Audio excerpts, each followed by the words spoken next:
Halo teman-teman investor semuanya, dengan Roy di sini dan di video kali ini kita akan bahas satu saham blue chip di request juga oleh teman-teman di sini untuk dibahas, yaitu saham Astra International, kode emitennya ASI gitu ya. Seperti biasa disclaimer konten ini sifatnya investment research, bukan ajakan jual beli dan bukan niat saya untuk menjatuhkan stakeholders tertentu. So mari kita bahas seperti biasa. Kerangka analisa untuk membahas sebuah saham yang saya lakukan adalah kita mulai dari sekilas perusahaan, nanti kita akan lihat kinerjanya, valuasinya seperti apa, ada story apa yang berkaitan dengan emiten tersebut, sampai kita tutup dengan catatan akhir.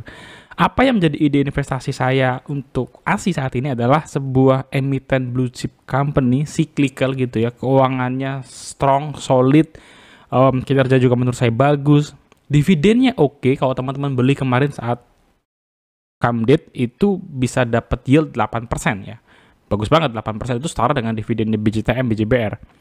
Dan saat ini menurut saya valuasinya menarik. So, kita bahas. Pertama kalau kita ngomongin sekilas ASI gitu ya, ini adalah perusahaan holding company yang di dalamnya menaungi banyak sekali company-company di beragam industri. Top 2-nya gitu ya, yang perlu teman-teman mulai highlight dari awal adalah otomotif. Oke, jualan mobil Toyota, Daihatsu gitu ya. Ada juga auto yang menjual spare part-nya. Mereka juga bisnis di batu bara, pertambangan, dan alat berat gitu ya, melalui United Tractor. Jadi inilah top 2-nya Astra International, ASI. Meskipun mereka juga punya yang lain teman-teman. Ada perkebunan, mereka punya AALI. Kesehatan, mereka masuk melalui HIL, Rumah Sakit Hermina. Di finansial, mereka punya pembiayaan untuk penjualan mobil. Mereka lagi garap juga market digital banking. Tetapi, core gitu ya, top 2 dari revenue ASI datangnya dari otomotif dan pertambangan. Selama mereka bisa memaintain dua ini, kinerja ASI di tahun tersebut achievable ya, masih bisa di-achieve. Dan ASI ini sudah masuk ke dalam fase baru, bukan fase kali ya, sebagai titik baru revenue, 300 triliun plus gitu ya. Di IHSG sendiri, emiten yang bisa mendapatkan revenue di atas 100 triliun itu tidak banyak. Jadi kalau ASI sekarang sudah bisa 300 triliun, nggak mudah buat sebuah perusahaan mencapai titik tersebut. Dalam jangka yang sangat panjang, ASI sudah membuktikan sebagai perusahaan yang punya good corporate governance yang bagus gitu ya. Jadi 3 poin ini menurut saya sudah cukup untuk menjadi fundamental kita menganalisa ASI lebih lanjut. Ini adalah pembagian dari bisnisnya ASI gitu. Di otomotif gitu ya, mereka menaungi merek Toyota, Daihatsu, Isuzu, beberapa merek seperti BMW. Untuk motor mereka punya AHM. Untuk otomotif mereka punya auto. Ya, mereka juga menggarap pasar mobil second ya, mobil bekas melalui OLX. Di finansial mereka punya pembiayaannya, punya Astra Credit Company. Di bagian construction mereka punya United Tractor yang juga menggarap pasar batu bara, emas, nikel digarap juga gitu ya. AALI untuk menggarap pasar sawit, kemudian infrastruktur dan logistik jalan tol dan pengelolaannya. Kemudian untuk di IT mereka punya Astra Gravia ya, dan di properti mereka juga punya Astra Property yang belakangan ini saya beberapa kali ketemu dalam pameran ketika sedang cari-cari properti gitu ya. Jadi bisnisnya Astri itu kelihatan terdiversifikasi dengan sangat bagus. Di sini mereka belum memunculkan Rumah Sakit Hermina sepertinya ya, yang menjadi proxy mereka, mungkin karena investasinya masih belum terlalu besar di sana. Jadi dengan diversifikasi yang sedemikian bagus, ya perusahaan yang sudah memasuki level 300 triliun ini menurut saya punya satu advantage, keuntungan teman-teman. Diversifikasinya mereka yang begitu bagus ini akhirnya membawa mereka kepada sebuah keberuntungan atau kepada sebuah hasil yang sangat baik gitu. Contohnya apa? Tahun 2022 kita mungkin mengatakan, wah kinerjanya ASI digotong sama United Tractor nih, harga batu baranya mahal. Paling 2023 juga udahan. ASI labanya turun lagi, pendapatannya turun lagi. Tiba-tiba 2023 selesai, dirilis laporan keuangannya gitu ya. Dan ternyata hasil laporan keuangannya lebih bagus lagi revenue-nya ya, dengan berbagai macam diversifikasi gitu ya. Misalkan 2022 unit tractor digotong sama batu bara, 2023 emas gitu ya. Ya ini adalah buah dari diversifikasi yang menurut saya sangat baik. Jadi itulah ASI teman-teman. Kenapa dengan diversifikasi yang sangat baik ini akhirnya ASI di 2023 bisa bertahan secara kinerja, tidak terlalu beda jauh secara laba bersih, bahkan laba bersihnya masih naik dibandingkan dengan 2022 di mana harga batubara sangat tinggi. Tapi ingat, top 2 kontributor dari ASI adalah otomotif dan alat berat. Jadi selama segmen kunci ini bertumbuh, kinerja ASI sepanjang tahun yang di-compare dengan para analis, para konsensus, kemungkinan besar akan achievable, bisa dicapai gitu ya. Ini 2023, bagaimana dengan 2024-nya? Di 2024, top 2-nya kalau teman-teman perhatikan ya, dibandingkan dengan tahun 2023, perbedaannya menurut saya sedikit di bagian alat berat dan pertambangan. Ini minus kurang lebih ya di bawah 10% gitu ya. Yang otomotif kalau kita lihat secara pendapatan hampir sama. Tetapi sebenarnya penjualan mobil ini mengalami penurunan gitu ya, lesu.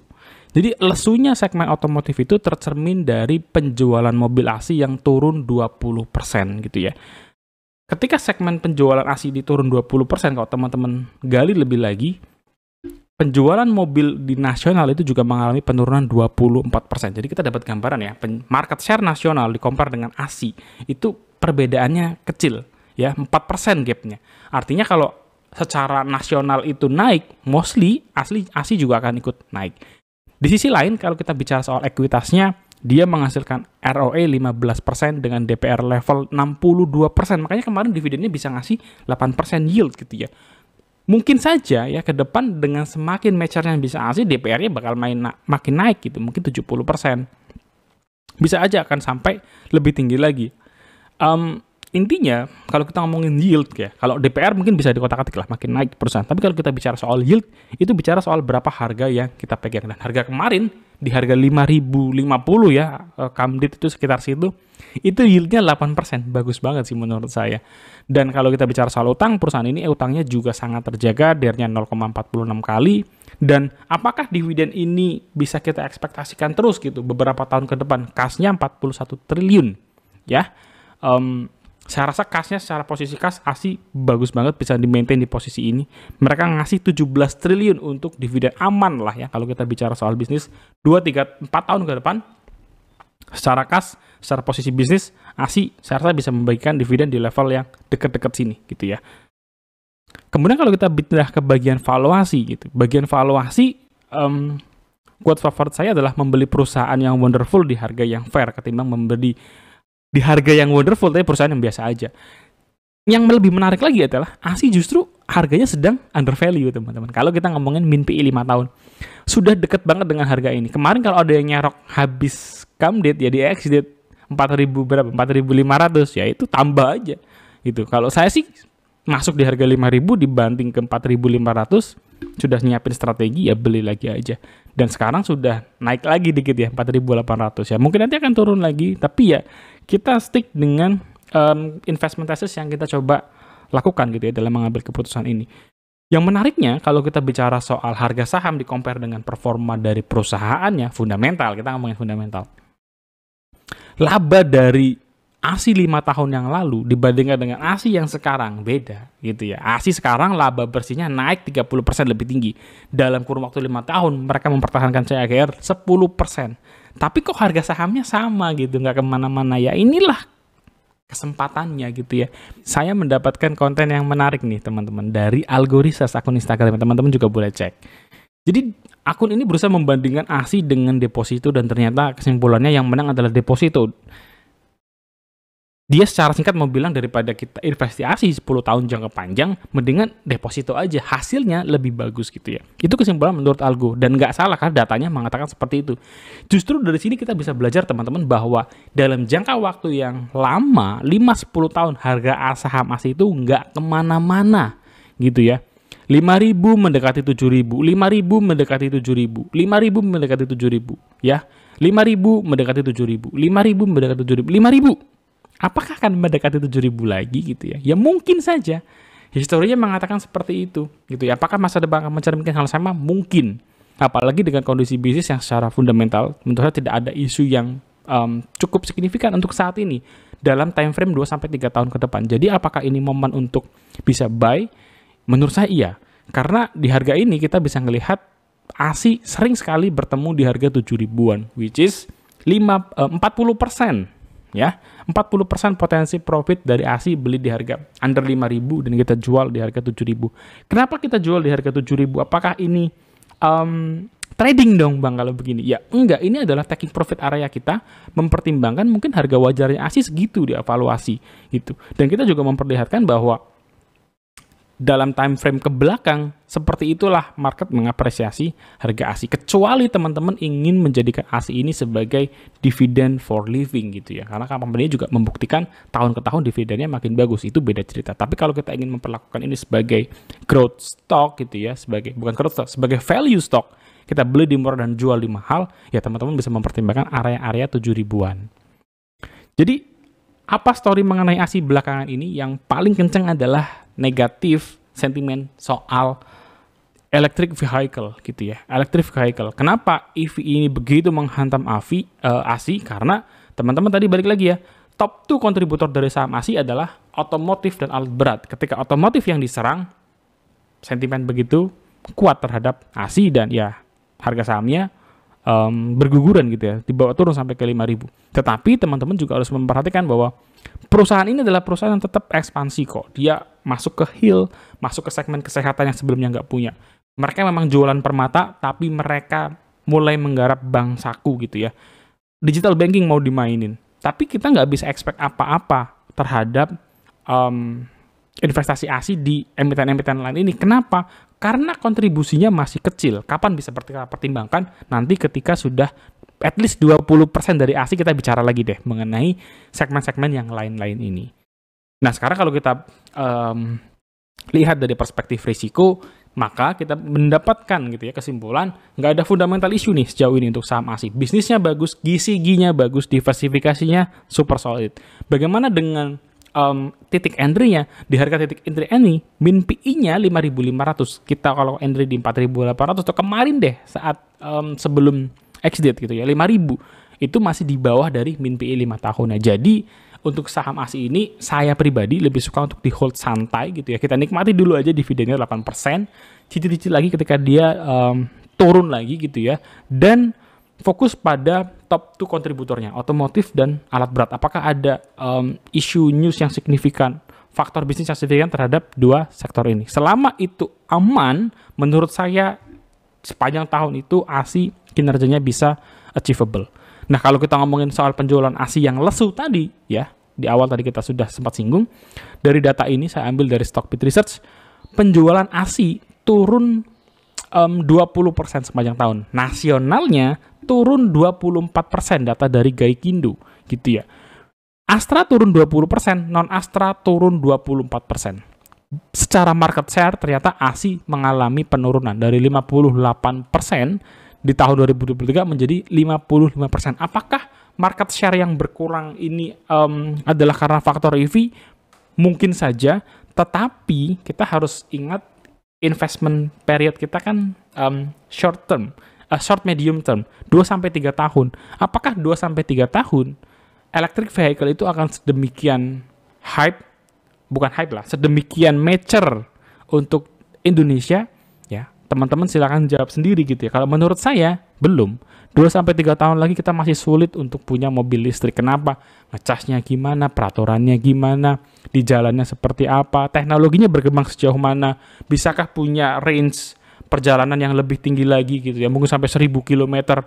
Bisa saja teknologi itu akan cepat berganti, tapi dalam pandangan saya 2-3 tahun ke depan ini belum semasif itu penggunaan electric vehicle di Indonesia.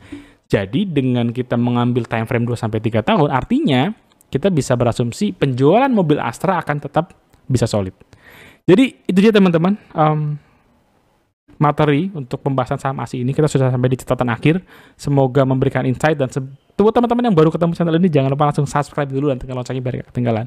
Sebagai catatan akhir, pertama saya mulai dari titik buy-nya dulu. Buy di bawah 5.000, entry atur sendiri dengan versi kalian gitu ya. Saya suka di bawah 5.000, dan saham ASI saya sudah sering mengkoleksi dengan model buy di bawah 5.000 dan sell di atas 7.000 gitu ya. Sejauh ini itu yang saya lakukan. Saya tidak menjadikan saham ASI sebagai saham yang saya simpan selamanya core stock, enggak gitu ya. Pas lagi ada momen kayak gini, masuk 5.000 dapat dividen, ya saya nikmati dividennya. Tapi kalau enggak, saya enggak sekedar saya beli ASI di harga berapapun untuk dapat dividennya, enggak. Saya bukan tipikal investor yang seperti itu. Jadi dengan kita memiliki harga yang lebih murah untuk hold ASI, artinya risikonya lebih rendah. Tetapi teman-teman harus ingat, ASI ini bukan saham yang naiknya kayak Brand, kayak BRPT, kayak Cuan, naiknya ugal-ugalan. Enggak lah, kalau kalian pengen seperti itu, lupakan saham ini gitu ya. Ini bukan saham yang karakternya seperti itu. Bahkan untuk naik sampai ke 8.000 sampai 10.000 saja, historicalnya susah gitu ya. Makanya saya kadang-kadang berpikir apa ASI ini nggak iri sama Brand gitu ya. Harga 700 sampai 10.000 gitu. Wah, kenceng banget ya. Ingat teman-teman, ASI itu punya Arko ya. Arko ini juga renewable energy loh. Bisa saja ceritanya di pojokin ke sana gitu ya. Compare dibandingkan dengan otomotif yang diserang, bisa saja kalau Mr. Market menghendaki ASI didorong sisi positifnya, ASI renewable energy lewat Arko gitu ya. Mungkin saja cerita itu akan terjadi. Lagi-lagi hal-hal seperti itu ya hal-hal yang akan sering kita temui di market, tinggal kita menyesuaikan. So, itu aja teman-teman video saya kali ini. Semoga bisa memberikan insight. Tetap lakukan analisa kalian sendiri. Do your own analysis. Ini penting supaya confidence level kalian makin yakin untuk hold, untuk akumulasi sebuah saham ini. Jangan sampai kalian beli, lihat video sana sini terus dibawa turun, ragu, bingung gitu, terus mulai waduh cut loss deh gitu. Waduh sayang sekali gitu ya. Jadi perhatikan level confidence kalian, lakukan analisa kalian dengan baik. Sampai ketemu teman-teman dari video. Jangan lupa subscribe, share. Kita bisa diskusi bareng di kolom komentar. Habis ini bahasa apa lagi? Tulis juga di kolom komentar. God bless you guys. Bye-bye.